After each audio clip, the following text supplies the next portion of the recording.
I've spent the day in a frontline position with rebel troops today, stationed in a small village not far from the government-held town of Debaltseve.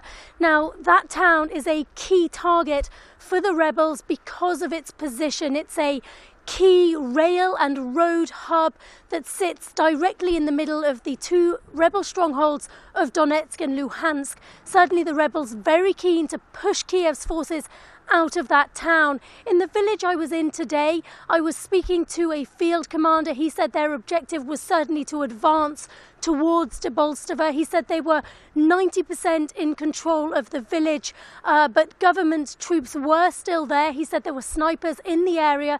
At one point he said the government forces were just 300 meters away from us, and there were moments where we could hear bullets whizzing past. There was also very heavy shelling, both incoming and outgoing.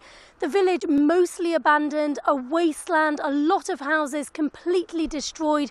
Meanwhile, in Kiev, the US Treasury Secretary Jack Lew was in the Ukrainian capital to sign a $2 billion loan agreement.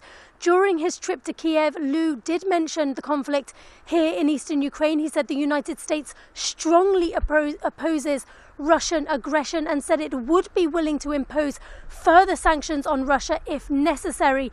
Now, Moscow has repeatedly denied sending troops to eastern Ukraine and blames the renewed violence on Kiev. But whether or not the separatists here in the east are following Moscow's orders, it's hard to say that the sanctions strategy is working. The West has already imposed very tough sanctions on Russia in the hope that it would abandon the separatists and forge closer relations with the West. But as fighting once again rages here in eastern Ukraine, it's clear that that strategy is not working. Kate Parkinson, CCTV, Donetsk, in eastern Ukraine.